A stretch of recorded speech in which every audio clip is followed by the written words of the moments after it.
जहां एक तरफ भारत ने फूफा को लेकर बड़ी खबर दी है जो बेहद बड़ी खुशखबरी है, तो वहीं यूएई अब मांग रहा है भारत और इजराइल से मदद। हुती विद्रोहियों के खिलाफ भारत और इजराइल कैसी मदद कर सके यूएई को। भारत तो बिल्कुल धमाल मचा रहा है। जानेंगे क्या है मामला। इसके अलावा बहुत कुछ, आइए जानते हैं इन खबरों को विस्तार से। हमने आपको अपनी पिछली खबरों में बताया था भारत एक बड़े अनमेन्ड एयरक्राफ्ट पर काम कर रहा है और ये एयरक्राफ्ट फूफा के नाम से जाना जा रहा है, यानी कि फ्यूचरिस्टिक अनमेन्ड फाइटर एयरक्राफ्ट। आपको याद होगा भारत सुखोई 57 की परियोजना से बाहर हो गया था। आधे में ही बाहर होने की बड़ी वजह ये थी भारत खुद के बहुत बड़े प्रोग्राम पर काम कर रहा था और ये प्रोग्राम एमका से भी ज्यादा महत्वपूर्ण ताकतवर था। यही वजह था कि भारत सुखोई 57 की परियोजना से बाहर निकल आया जब उसे ये दिखने लगा कि उसका खुद का प्रोग्राम बेहद अच्छा हो रहा है। ये जो फूफा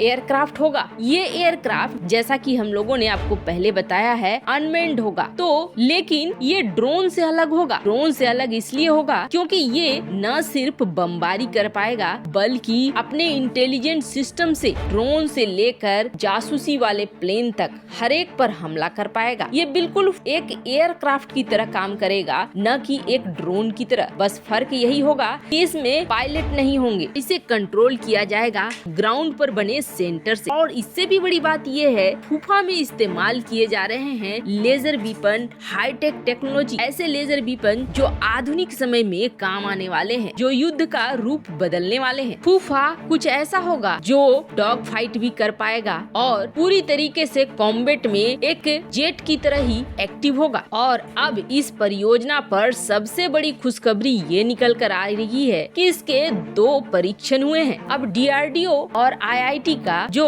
सेंटर है एडीई, उसने प्लान किया है इसका परीक्षण जो आईआईटी कानपुर में विंड टनल है उसमें करना। और ये परीक्षण अब इसके सबसोनिक परीक्षण शुरू कर दिए गए हैं। इसके मॉडल को 1.2 मैक के स्पीड पर परीक्षण किया जा रहा है और इसके बाद 2.1 मैक की स्पीड पर इसका भी ट्रांसोनिक परीक्षण भी किया जाएगा। और ये जो मॉडल है इसे अच्छी तरीके से जांचा जा रहा है, परखा जा रहा है। इसके डिजाइन में अगर किसी तरह का फॉल्ट पाया गया तो उसको सुधारा जाएगा। वैसे जहां तक डेडलाइन की बात है तो अभी डेडलाइन सामने नहीं आई है ये सेना में कब शामिल होगा, लेकिन इसके लगातार परीक्षण शुरू हो चुके हैं। पर ये एमका विमान के 4-5 साल बाद ही तैयार हो पाएगा। लेकिन जल्द ही भारत के पास एक ऐसा टेक्निकल हथियार होने वाला है जो एआई और एडवांस टेक्नोलॉजी से लैस होगा और जिसकी काट दुनिया के पास नहीं होगी और भारत टक्कर दे पाएगा जंग में बड़े बड़े देशों को। भारत इस तरह के ऐसा लगता है जैसे कई प्रोग्राम पर काम कर रहा है, भले ही वो गुप्त रूप से काम कर रहा हो, लेकिन इन प्रोग्रामों पर लंबा काम चल रहा है क्योंकि ऐसे प्रोग्राम जो होते हैं वो 10 साल 20 साल पुराने होते हैं। ऐसा नहीं है कि इस साल शुरू किया और अगले साल प्रोडक्ट बनकर तैयार हो गया। कोई भी देश लगातार इस तरह के प्रोडक्ट पर काम करता रहता है और इसका रिजल्ट मिलता है 10 साल 20 साल बाद। वही भारत के साथ हो रहा है। भारत भी इस प्रोग्राम पर काफी पहले से काम कर रहा है और अब भले कुछ साल और लगे लेकिन जल्द ही भारत के पास एक एडवांस टेक्नोलॉजी होगी। वहीं दूसरी तरफ आपको जैसा कि पता है इस वक्त शेखों और हुती विद्रोहियों के बीच दनादन लड़ाई चल रही है। पहले ये हुआ कि हुती विद्रोहियों ने रॉकेट दागा, अब रॉकेट के जवाब में सऊदी गठबंधन ने भारी बमबारी कर दी हुती विद्रोहियों पर। हुआ ये कि जो हुती विद्रोहियों का कम्युनिकेशन चैनल था वो पूरा का पूरा कम्युनिकेशन चैनल ही टूट गया। फिर भी हुती विद्रोही नहीं माने और अब हुती विद्रोहियों ने वापस से हमला कर दिया और इस बार जो हमला किया उसके लिए बैलिस्टिक मिसाइल का इस्तेमाल किया। बैलिस्टिक मिसाइल का इस्तेमाल करने का ये असर हुआ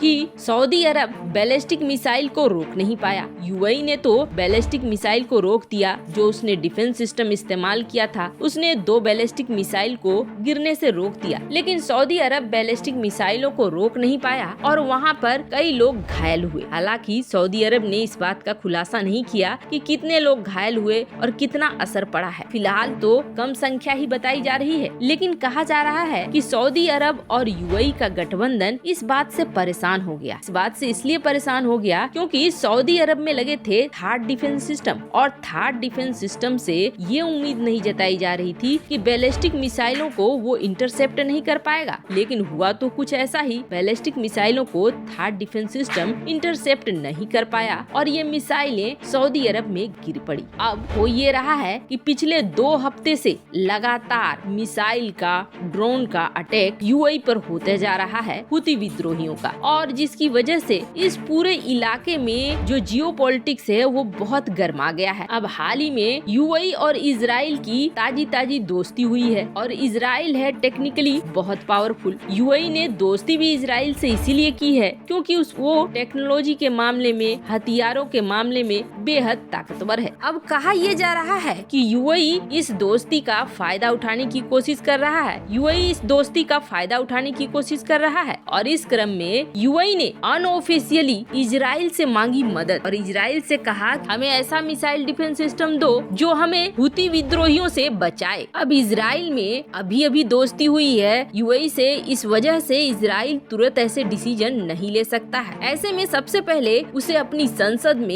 एक रिजोल्यूशन पास करना होगा, जिसके बाद ही वो सरफेस टू एयर मिसाइल 2024 तक दे पाएगा यूएई को। यूएई की तरफ से यही निकल कर बाहर आया, लेकिन अब यूएई ये कह रहा है कि आप ऐसा करो कि बराक 8 दे दो, जो भारत और आपका दोनों का मिलकर बनाया गया डिफेंस सिस्टम है और इस डिफेंस सिस्टम की रेंज है 70 किलोमीटर, जो एयरक्राफ्ट हो, एंटी शिप क्रूज मिसाइल हो और यहाँ तक कि स्टील्थी टारगेट जो नीचे से फ्लाई करते हैं, नीचे से उड़ते हैं, उन्हें भी मार सकता है। मतलब कि बराक 8 हुती विद्रोहियों के लिए एक कहर बनेगा। ये रोक पाएगा यूएई के ऊपर हुए हमले को। और बराक यार जिसकी रेंज और भी एक्सटेंडेड है, वो और भी ज्यादा एडिशनल बूस्टर के रूप में काम कर रही है। अब पहले की रेंज थी 70 किलोमीटर और नई रेंज हो गई है 150 किलोमीटर। और न सिर्फ रेंज बदली है बल्कि क्रूज मिसाइल, एयरक्राफ्ट, इन सब को मारने के साथ साथ बैलिस्टिक मिसाइलों को भी टैकल कर सकता है। अब